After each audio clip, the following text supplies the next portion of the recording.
Imagine standing at the absolute epicenter of global power, just looking at a system so dominant, so wealthy, and so deeply entrenched in the world order that it feels entirely permanent. Right, like the people inside it cannot even conceptualize a reality where they aren't in charge. Exactly. To them, it isn't just a nation or an economy.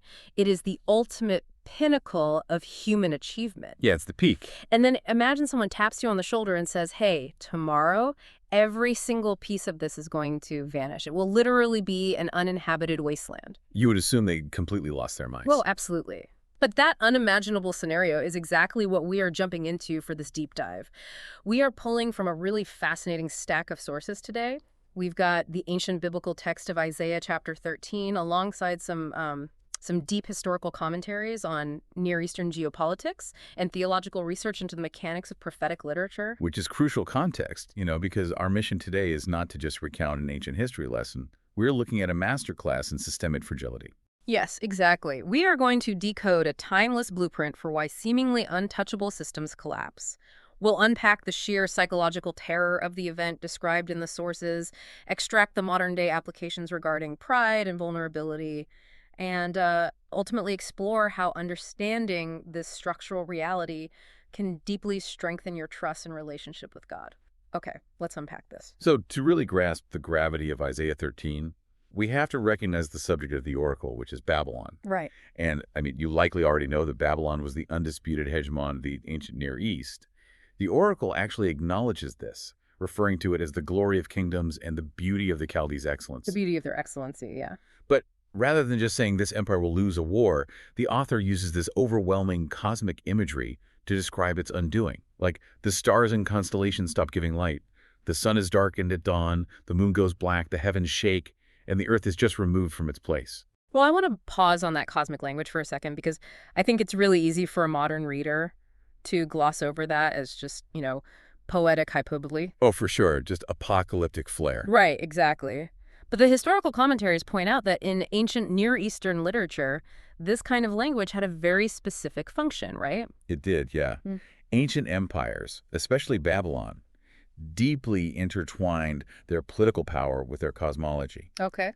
They believed their rulers were literally divinely appointed by astral deities. So their dominance was, to them, woven into the actual fabric of the universe. Oh, wow. So they thought the stars were practically on their payroll. Pretty much, yeah. So when the writer describes the stars going dark and the earth shaking, they're communicating a complete epistemological collapse. It isn't just that the government is falling. The Babylonian worldview, their entire understanding of reality, is being unplugged. It's just being completely shattered. And that makes the human reaction described in the oracle so much more visceral. Because, when your entire reality breaks down, the physical response is pure panic. Total panic, yeah. The imagery used is so intense, hands becoming faint, hearts melting, faces looking like flames. But the specific comparison that really stood out to me was likening the populace to a woman in labor. Oh, yeah. That is a profoundly evocative metaphor. It's used quite frequently in this type of literature, actually. Really? Why that specific image? Because labor pain is sudden, it is completely unavoidable once it begins, and it is just overwhelming. You cannot negotiate with it. You can't, hit pause. Right. Once a collapse of this magnitude starts, you just have to endure the tearing apart of the world you knew. The survival instinct just fully takes over at that point. The oracle describes people dropping everything and fleeing to their own lands like a hunted deer or scattered sheep without a shepherd. But running doesn't actually save anyone. No, it doesn't. The breakdown of society here is described in brutal, uncompromising terms. Houses are spoiled, families are torn apart. It gets incredibly grim, mentioning violence against children and wives. Human life is just completely devalued. In fact, there's a fascinating economic comparison made in the text. Right, about the gold. Yeah. The writer claims the surviving human will become more rare and precious than the golden wedge of Ophir. And just for context, Ophir was essentially the Fort Knox standard of the ancient world. It represented the highest possible purity of wealth. So the irony there is incredibly thick.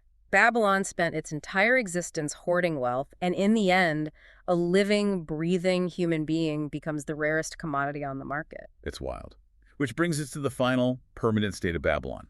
The oracle declares it will be overthrown exactly like Sodom and Gomorrah. So total wipeout. Exactly. It's not a temporary setback where they rebuild a few decades later. It states unequivocally that it will never be inhabited again from generation to generation. Right. No nomads will pitch tents there. No shepherds will graze their flocks. It just devolves into a complete wasteland. And the terminology used for what takes over the ruins is really striking. It lists wild beasts, doleful creatures, and owls. But then it mentions satyrs dancing there. Right. Satyrs. Now, for you listening, satyrs usually conjures up Greek mythology, right? Like half man, half goat creatures playing flutes.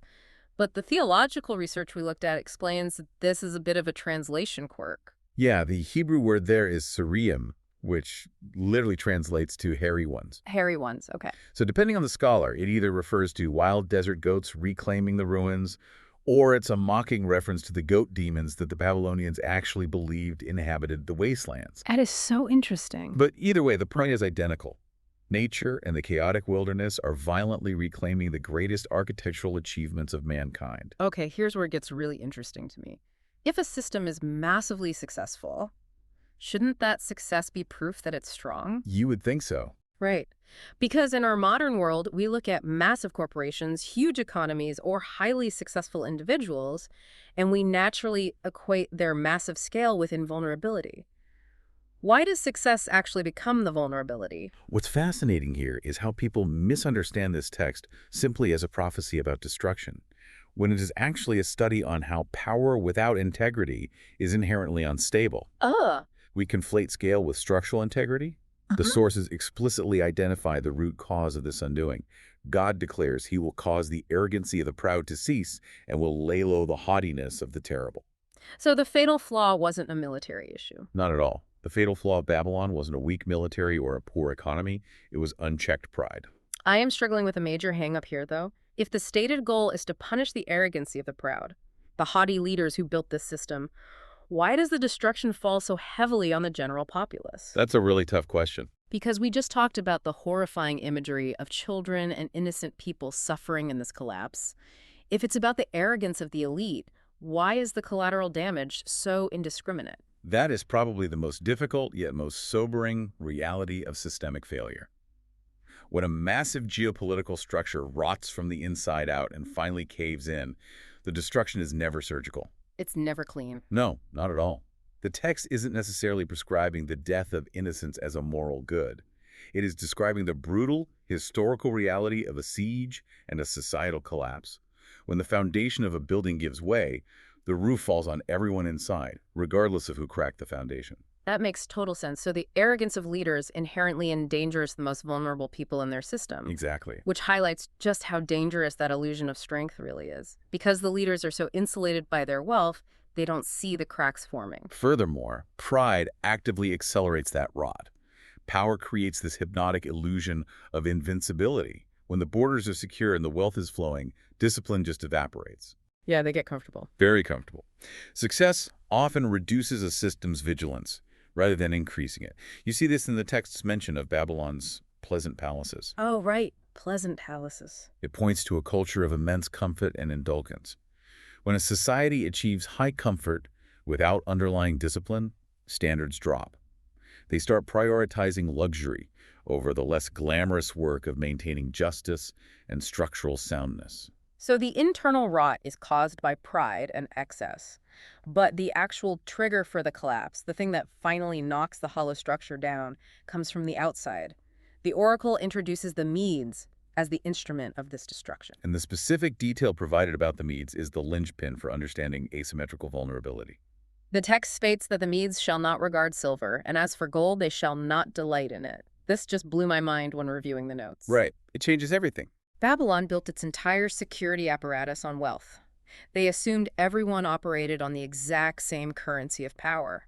If an enemy attacks, you either outspend them on mercenaries, or, you just buy them off with tribute. But what happens when your enemy operates on a completely different value system? It's the ultimate disruption. It's like a modern-day global bank building a massive physical fortress.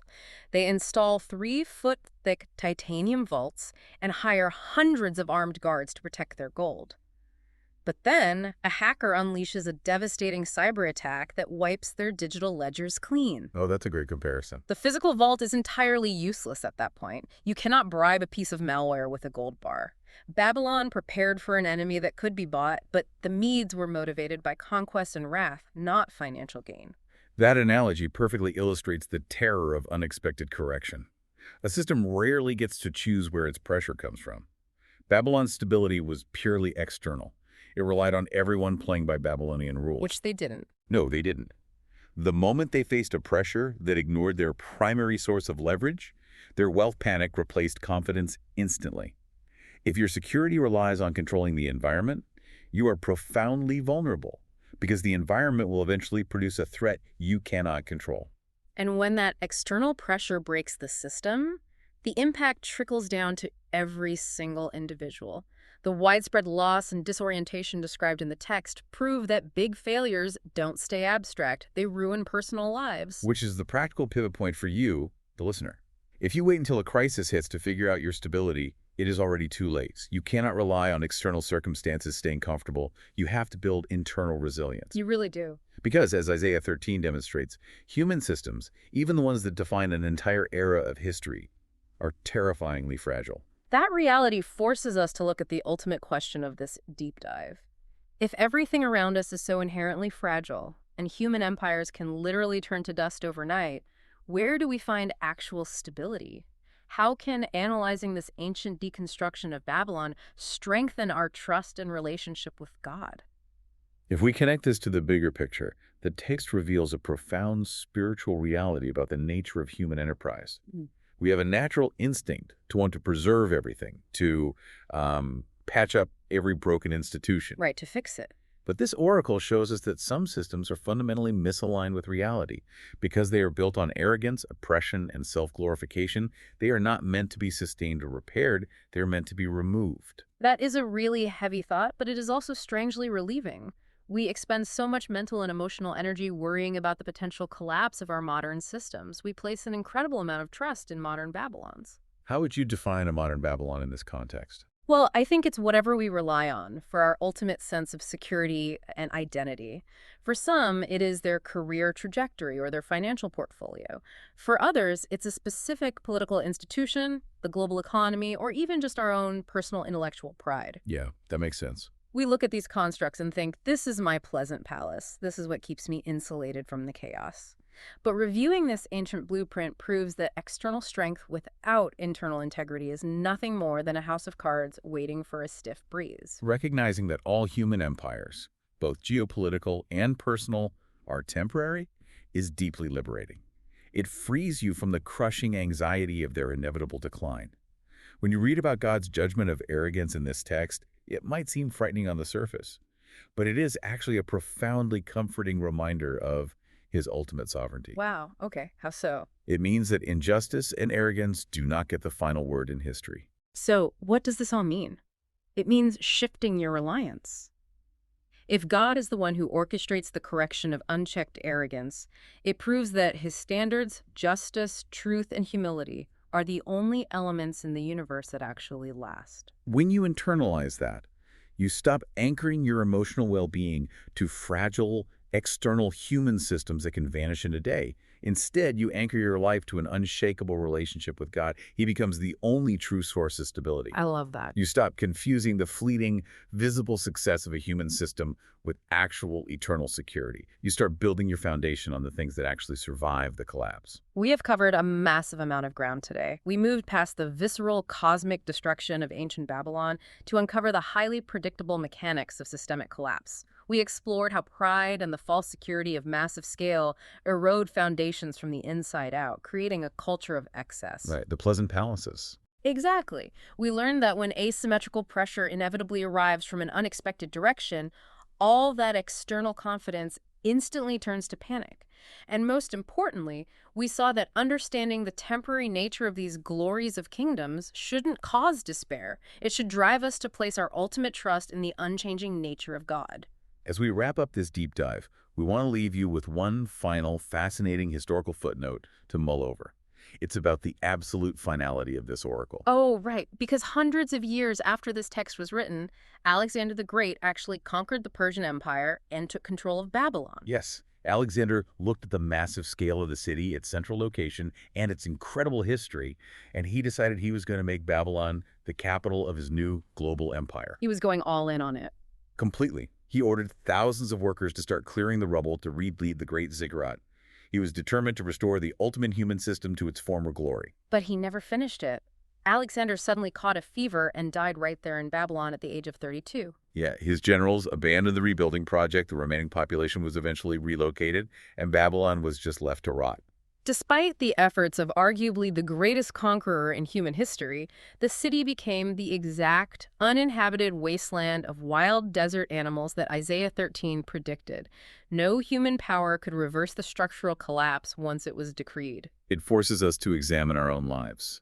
What ruined pleasant palaces are we desperately trying to rebuild through our own sheer willpower and pride, refusing to accept that they were fundamentally flawed to begin with? It is a question that demands an honest answer. How will you apply this information in your life?